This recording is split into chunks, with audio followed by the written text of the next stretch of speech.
لبيك اللهم لبيك لبيك لا شريك لك لبيك إن الحمد والنعمة لك الملك لا شريك لك لبيك اللهم لبيك لبيك لا شريك لك لبيك إن الحمد والنعمة لك الملك لا شريك لك لبيك اللهم لبيك لبيك لا شريك لك لبيك إن الحمد والنعمة لك الملك لا شريك لك لبيك اللهم لبيك لبيك لا شريك لك لبيك إن الحمد والنعمة. Assalamu alaikum wa rahmatullahi ta'ala wa barakatuhu. I am Fatima Umar Hadeja, welcoming you to another edition of the program As You Answer the Call. The 2019 Hajj exercise is gradually drawing to a close, with efforts being intensified to facilitate the speedy completion of the airlift operations to bring Nigerian pilgrims home from Saudi Arabia. So far, a significant number of the 65,000 Nigerians who performed this year's Hajj are already back, and they're sharing their experiences with family members and friends on this journey of a lifetime for Muslims. On the program tonight, we bring you updates on these activities, plus reports on an international exhibition and conference designed to enhance the fortunes of the Hajj and Umrah. Also in the package, NAHCON officials meet with Saudi service providers to expand the frontiers of mutual cooperation. How did it go, and what were the issues discussed at the meeting? Details of these and other stories shortly. Stay with us. لبيك اللهم لبيك لبيك لا شريك لك لبيك إن الحمد والنعمة. Thanks for being there. As usual, we begin the program with the news diary. Top stories on the lineup: returning Nigerian pilgrims recount experiences in Saudi Arabia and offer suggestions on how to improve on Hajj exercises. Nigeria to host next World Hajj and Umrah Convention, just as NAHCON officials and Saudi service providers meet to explore ways of improving the services offered to Nigerian pilgrims during the Hajj. Here are the details of these and more as presented from our studio. لبيك اللهم لبيك لبيك لا شريك لك لبيك إن الحمد والنعمة. Returning pilgrims from the 2019 Hajj from Kaduna State have been speaking of their experiences, with most of them showering praises on state and NAHCON officials. No problem. Alhamdulillah, they tried a lot, because in the part of food, part of social amenities, they try. Alhamdulillah, they try. May God reward them abundantly. Zuwa na Makka na ji daɗi sosai, saboda musamman zaman mu na Madina mun samu kyakkyawan kulawa daga federal government. Abin da yasa nace miki mun samu kyakkyawan kulawa daga federal government. Gidan da suka kama mana, domin Allah mun ji daɗi mun gode. They also used the opportunity to speak on some of the challenges experienced and offered suggestions. Both NAHCON and the state, Kaduna State in particular, actually they need to improve in certain aspect of guiding pilgrimage. Most of them is the first time of leaving their country to a new land. So that should be like what I observe from Medina, from airport down to Medina. There's no proper guidance from the official following bus down to their destination. Experience are much, but the little I can say about what has happened is that there are a lot of aged people like me, or more aged than me, that were taken there without any guide or somebody to help them.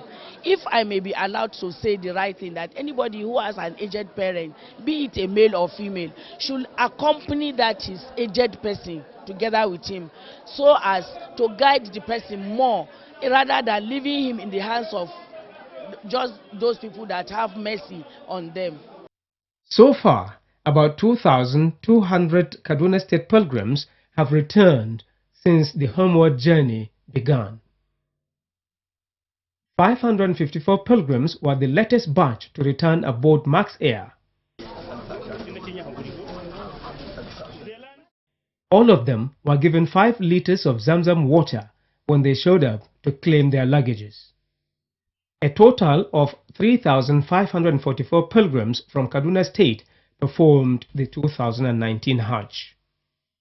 لبيك اللهم لبيك لبيك لا شريك لك لبيك إن الحمد والنعمة. Officials of the National Hajj Commission of Nigeria, NAHCON, led by its acting chairman, Barrister Abdullahi Mukhtar Muhammad, and members of the establishment of Mutawwifs for pilgrims from African non-Arab countries, known as Muassasa, have resolved to address challenges often experienced by pilgrims in the course of the Hajj, particularly during the stay at Mashair. This was at a meeting held in Mecca, during which they discussed a range of issues. Top on the agenda include the issue of space in Mina, as well as the inadequacy of toilets and the problem of having other nationals besieging tents assigned for Nigerians. They also discussed airlift schedules. The meeting also highlighted the successes recorded and strategized on how to sustain them. NAHCON acting chairman appreciated the Saudi government for its efforts in making the stay of pilgrims comfortable. He said Nigeria will continue to key into the efforts being introduced by the kingdom for the success of Hajj exercise. On their part, the Muassasa thanked Nigeria for its cooperation, congratulating NAHCON chairman for the successes being recorded at NAHCON. لبيك اللهم لبيك لبيك لا شريك لك لبيك إن الحمد والنعمة. Plans by Nigeria to host the World Hajj Convention in Abuja, tagged Abuja 2020, are being perfected.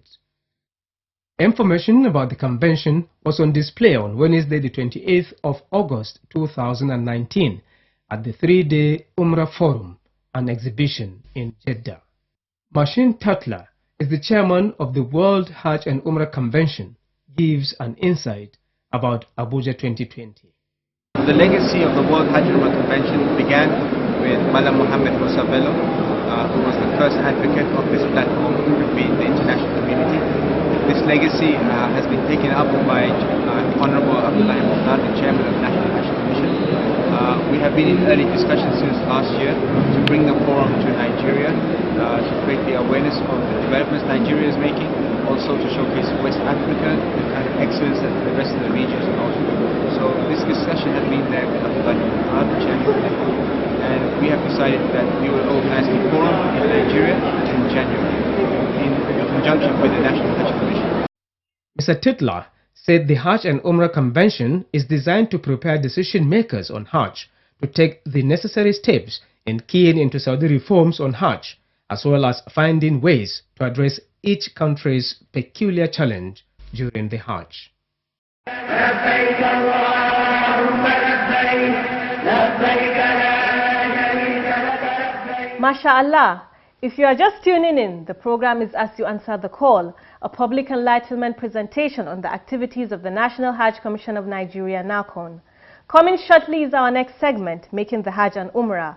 Tonight, we focus on how NAHCON deploys technology to overcome the incidences of Nigerians getting missing in Saudi Arabia, and also to make it possible for those in emergency situations to reach out for help. Call it a GPRS technology and you'll be right. Stay tuned for the details.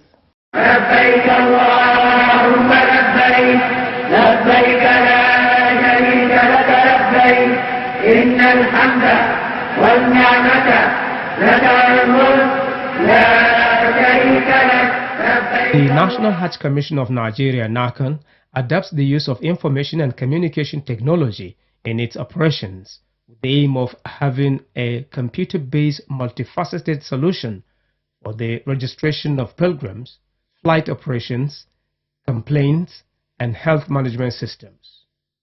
This is carefully carried out to enable the Commission enhance its work at all times and to also monitor Hajj activities.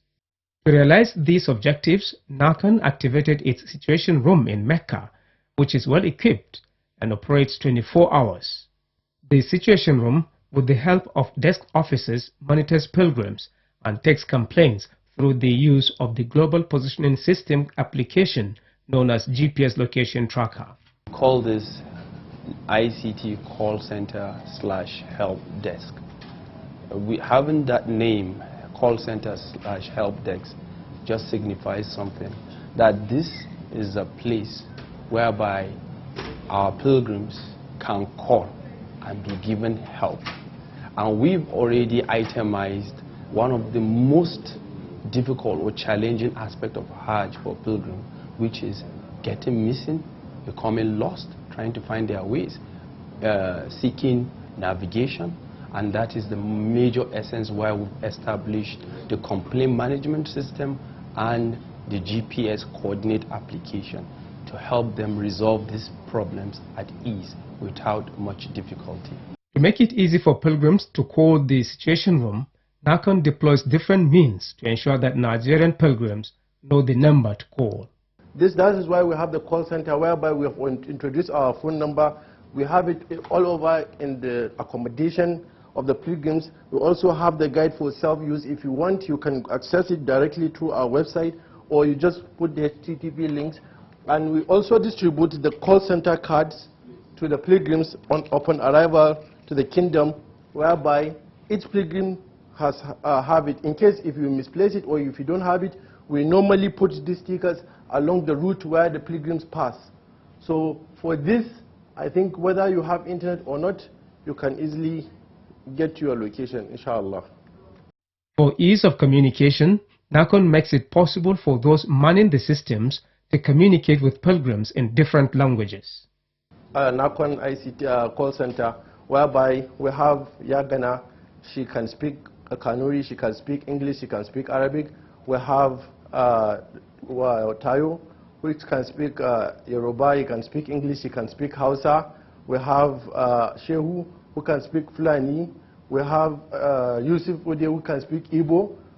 The complaint management system handles pilgrims' complaints, takes comments, or asks questions about services rendered.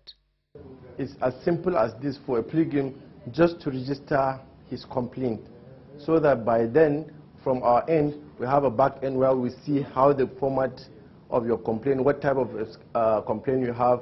If we can resolve it there and there, we are going to do it, or else the system automatically, we can just escalate it to the desk officer or to the management for them to handle, depending on the type of situation.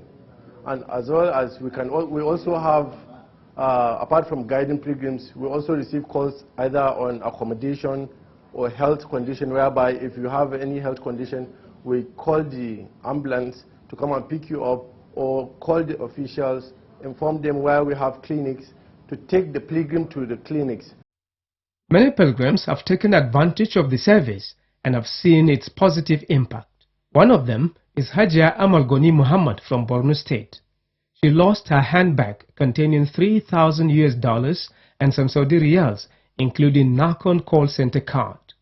The lost item was found by an Iranian pilgrim who, on seeing the NAHCON call center number, was convinced it belonged to a Nigerian. They called the number 92008251, and the bag was returned with all the contents intact. Dr. Ibrahim Sodangi handed over the handbag to Borno State Attorney General and Commissioner for Justice, Kono Shehu Lawal, who then passed it on to Hajia Amal. Zan mika miki a madadin girma gwamna jihar Borno, wanda shine a matsayin Amirul Hajji na wannan shekara, sai ki bude kuma ki tabbatar da naki ne, ki godiya. Bismillah. For Amalgoni, her joy knew no bounds and was full of commendation for NAHCON. Yau 100% ina cikin farin ciki, ina gode ma Allah, ina gode ma jama'an mu duka. Allah ya saka ma duk wanda ya taimaka min a cikin wannan harka, daga bata kuɗi zuwa yau. Allah kaɗai ya san halin da mutum zai samu kansa a ciki, amma haƙuri ne, ina ta ɗawafi, ina gaya ma Ubangiji, kuma Allah ya anshi roƙona. While thanking NAHCON for introducing the Pilgrims Help Desk, Borno State Attorney General said the experience of one of their pilgrims was enough lessons for other pilgrims. it is worthy to emulate the virtues of the Holy Prophet of Islam, as well as to also learn to be just and fair in whatever dealing one is saddled with. As such, I wish to commend the effort of the Iranian government and the people of Iran, who found the lost item of our beloved sister and handed over same to the National Hajj Commission, who also within few hours traced the pilgrim concern and hand over same in a short but all-encompassing ceremony. In the course of the stay at Arafah and Mina, the Situation Room made use of field officers to guide pilgrims in their movements. So for a pilgrim that came from Kano is field number 1. For him to come to 16 where his friend came with a tour operator, it will be very difficult for him to go back there. That's why we have these field officers. When he called the call center, we have somebody who is a help desk here, who serves as a guide. He's going to call him to tell him to come out to the gate of his tent. From here, he's going to hand him over to the field officer in number 16. For a field officer number 6 to collect the pilgrim from here, just to cross to him here and pass him next to the fourth tent field officer, whereby another field officer will be here to collect him here and take him back to his tent. With the successes being recorded through the use of ICT, NAHCON is making plans to sustain the gains and to also introduce new ways of tracking pilgrims and services. But there are still other technologies that can be deployed in this essence to achieve this same goal. And inshallah, we are working towards it. It's getting to a time or to the age whereby pilgrims will not have to look for us. We will know where they are so that we can find them. Alhamdulillah, you are still watching As You Answer the Call. Much earlier in the program, we brought you updates on the return flights by Nigerian pilgrims and their take on the conduct of the 2019 Hajj. There were also reports on the meeting between NAHCON and Saudi service providers on ways of expanding frontiers of mutual cooperation. We also touched on the import of the International Exhibition and Conference on Hajj, which took place in Jeddah. Up next is Hajj Talk, and our guest, Sheikh Mohammed Hamis Suleiman, takes us through discussions on what is generally called the blessed water, the Zamzam. Let us learn from him.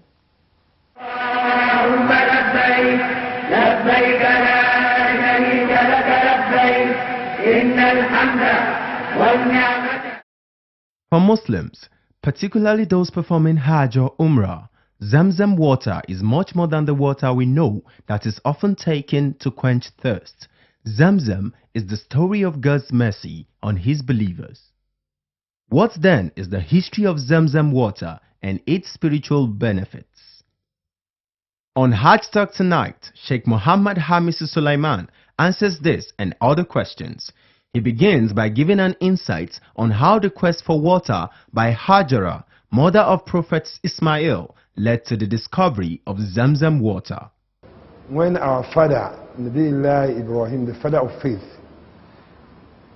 came to Mecca and dropped his wife, Hajar, and his son, Ismail, as Allah wanted them to be. When he was about to leave them, Hajar asked him, Ibrahim, will you leave us here? He said, yes. He didn't respond. Ibrahim, will you leave us here? He didn't respond. The third time, he said, it's Allah that asked you to leave us here. He said, yes. He said, oh, go, you can go. Allah will take care of us. So he gave them some provisions, food and water. The first thing that finished is the water. So now she's looking for water. So the next hill, because they are in a valley, so they're under one big tree. So where Kaaba is today, there is a tree, big tree. They are having their shade under that tree. Then she saw two hills. So she climbed the hills. The first hill, Safa, to look at where she will find birds flying, so that she will know that there is water there. She stood there looking around, so she then come down to Marwa. Between Marwa, Safa to Marwa is 500 meters. She went there looking around, She didn't find anything. She came back again to Safa. She did that 7 times. Which means 3.5 kilos. Then from there she had a noise, a sound, where she placed her son. Another 3. She rushed down. What maybe something is happening to her, women, their children. She rushed down and she understand water springing out from the leg of that child. Then she said, this water. So she's, and in their own language, Hebrew language is Zam, stop, stop, stop. That's the meaning of Zam. Stop, stop, stop. And Rasul said, oh, my mother, will she have left the water would have been flowing like a river. But she said, stop, stop, stop. That's why the water stopped where it was there. That's the historical background of this water. When are pilgrims expected to drink Zamzam water? It's after the tawaf, you perform your 2 nafila, the tawaf, Suratul Tawaf. The first rakah, you recite Suratul Fatiha and Qul Ya Ayyuhal Kafirun. Because the rakah Fatiha and Qul Huwallahu Ahad, then you move to the Zamzam. You have done a very great work by the tawaf.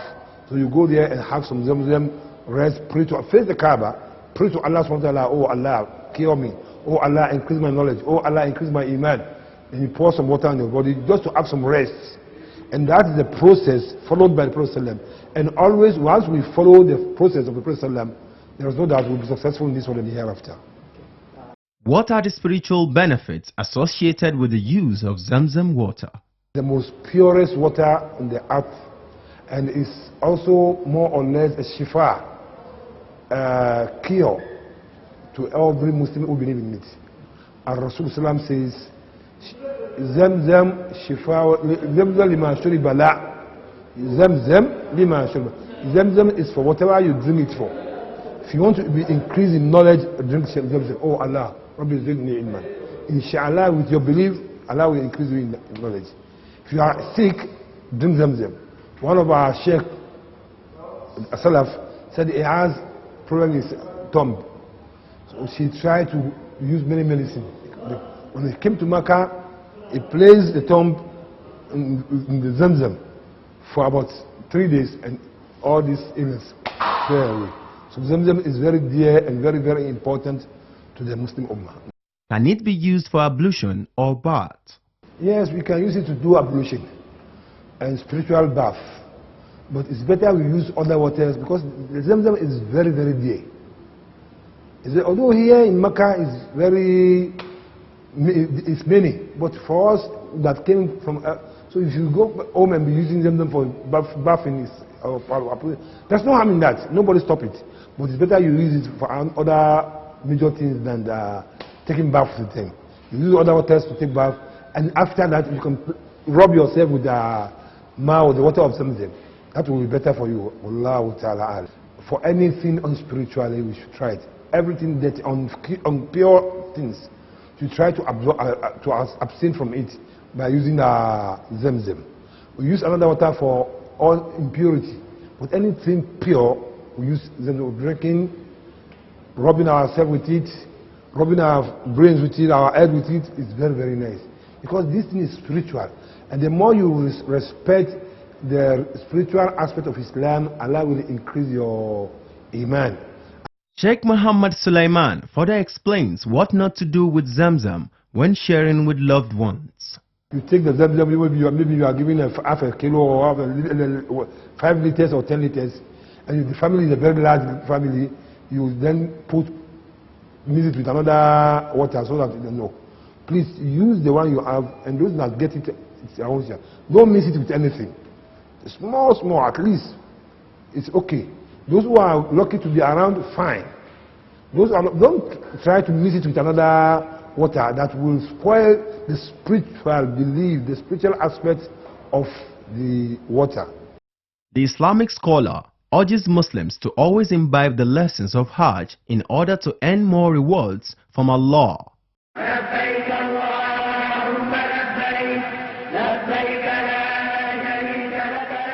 That's it on this week's edition of the program As You Answer the Call. Join me again same time next week for another edition. Good night and thank you for watching.